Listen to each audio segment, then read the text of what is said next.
Oui, cet article, je l'ai écrit il y a très longtemps.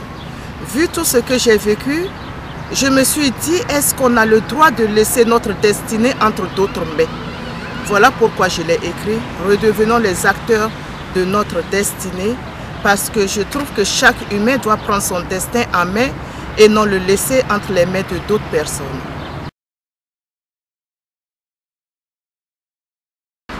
Ben voilà, cette question aussi, ça fait un moment que je me la pose parce que je ne comprends pas comment fonctionne notre monde. Ce monde est devenu un monde où tous les vautours, même s'ils n'ont pas des ailes, croient posséder des ailes.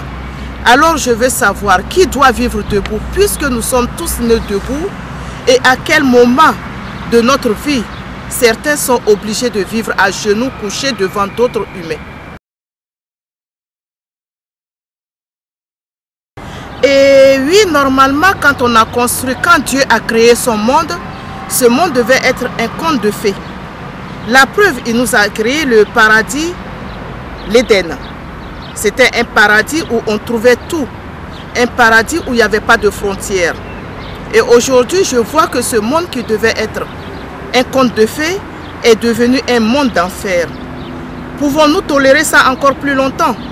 Voilà la question que se pose Amaïla.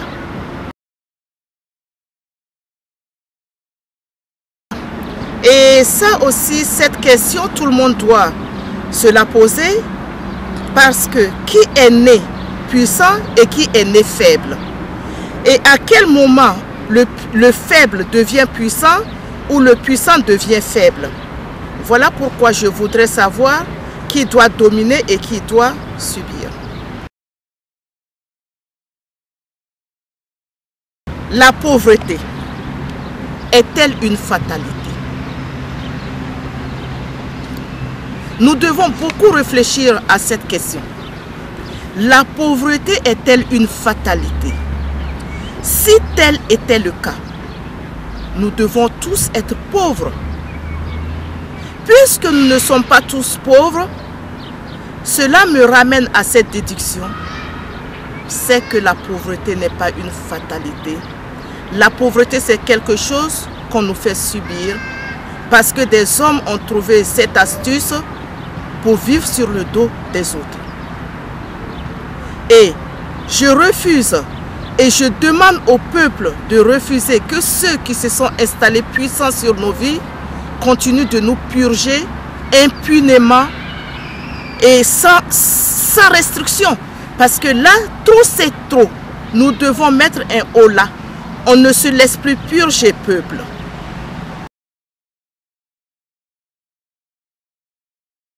Pourquoi Dieu n'a pas mis de frontières à son monde? Dieu n'a pas mis de frontières à son monde parce que Dieu est un Dieu d'amour et un Dieu d'humilité. Si Dieu n'a pas mis de frontières à son monde, il sait pourquoi. Parce que les hommes naissent libres et doivent vivre libres.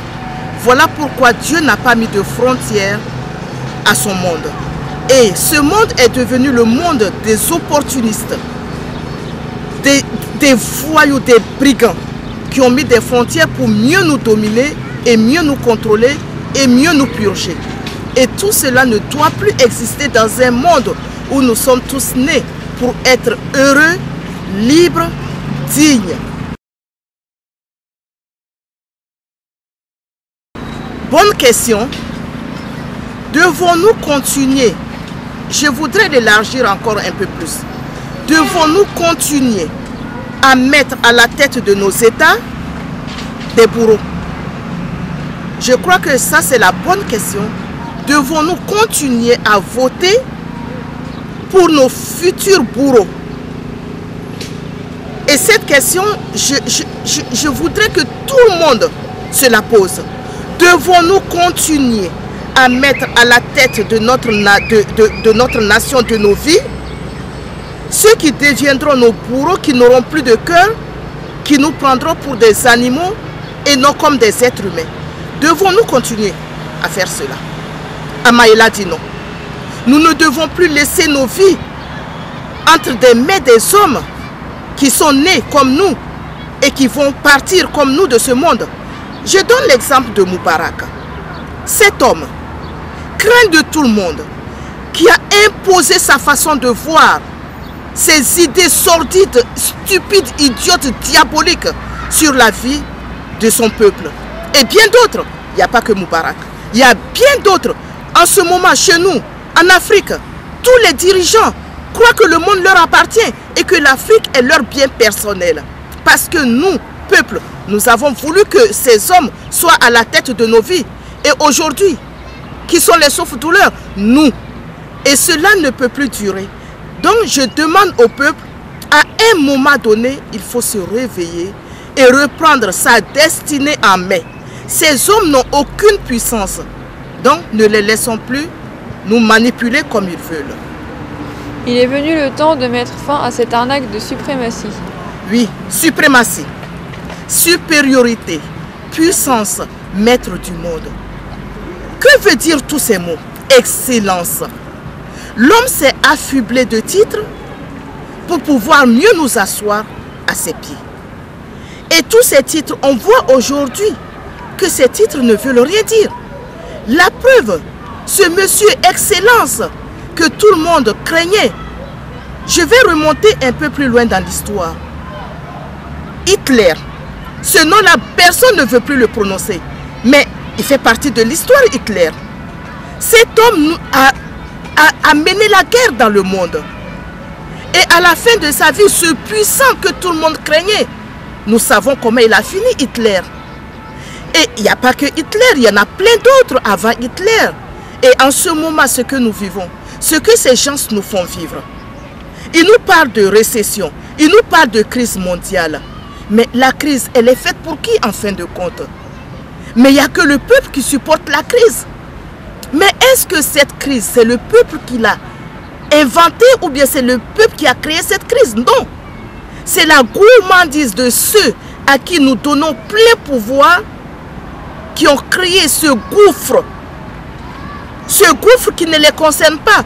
Puisque malgré cette crise mondiale qui fait très mal, ne fait pas mal à eux. Puisque ces gens continuent à s'enrichir. Pendant ce temps, ils nous font serrer la ceinture. Bientôt, ils vont tous nous mettre en terre, hein, si on ne se réveille pas.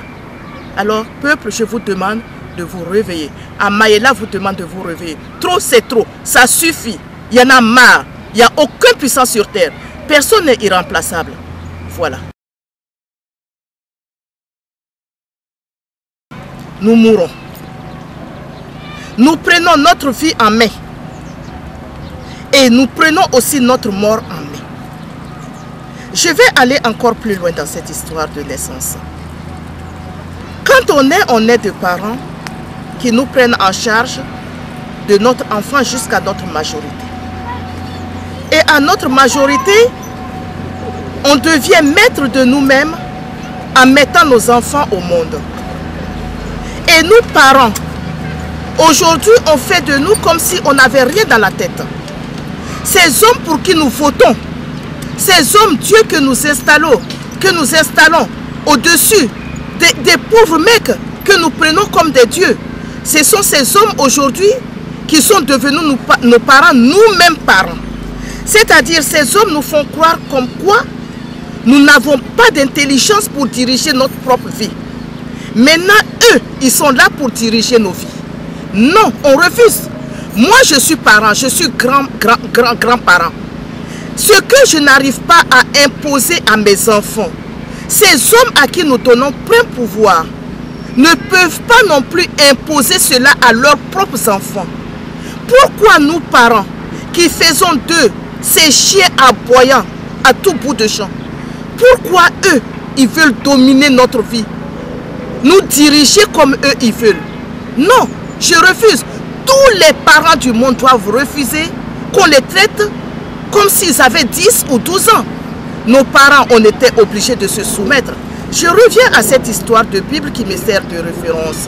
C'est dit, honore ton père et ta mère pour que tes jours soient heureux sur la terre de tes ancêtres. On n'a pas dit, honore quelqu'un d'autre qui n'est pas tes parents pour que tes jours soient plus heureux sur terre et longs. Voilà que ces hommes qui ne connaissent pas leur propre fin veulent nous dire quelle sera notre fin à nous. Ah non, Amaïla dit non. Nous ne devons plus laisser personne nous manipuler avec une supériorité qu'il n'aura jamais.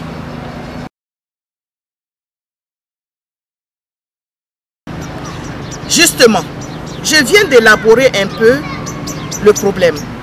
Ces hommes prétendent faire notre bien, c'est-à-dire préserver notre futur. Mais je voudrais leur poser une question à ces technocrates, dictateurs, imbéciles, idiots. On dit les intellectuels. Je me demande à quoi ça sert les études. Si les études c'est fait pour laver le cerveau des gens, je crois que ce n'est pas la peine. Je préfère garder mon intelligence de naissance. Ces hommes veulent nous préserver de notre avenir qui soi-disant est très très mauvais. Et ces hommes qui veulent préserver notre avenir n'arrivent pas à préserver leur propre avenir. La preuve, ils ne prévoient pas leur propre déchéance. Regardez Wade, regardez Sarkozy. Ces hommes qui veulent nous préserver contre le mal qui nous guette n'arrivent pas à préserver leur propre avenir et leur propre mal. La défaillance. S'ils étaient si puissants, si prévenants, ils devaient prévoir aussi leur défaillance. Donc, ne laissons plus personne nous manipuler, abuser de notre faiblesse avec les armes qu'ils ont dirigées, guidées par des hommes à qui ils ont lavé le cerveau, qui tuent les gens à leur place. Peuple, nous ne devons plus accepter aucune manipulation, aucune tromperie. Ces hommes n'ont aucune puissance. C'est nous, nos votes, qui leur donnent cette puissance. La preuve, ils sont là que pour 5 ans. Après 5 ans, nous le peuple, on a une mémoire d'éléphant. On n'oublie pas. Et pendant 5 ans, on va encore vous mettre par terre. Donc prenez bien garde. Prenez bien garde que 5 ans, ça passe vite. Et arrêtez de manipuler le peuple.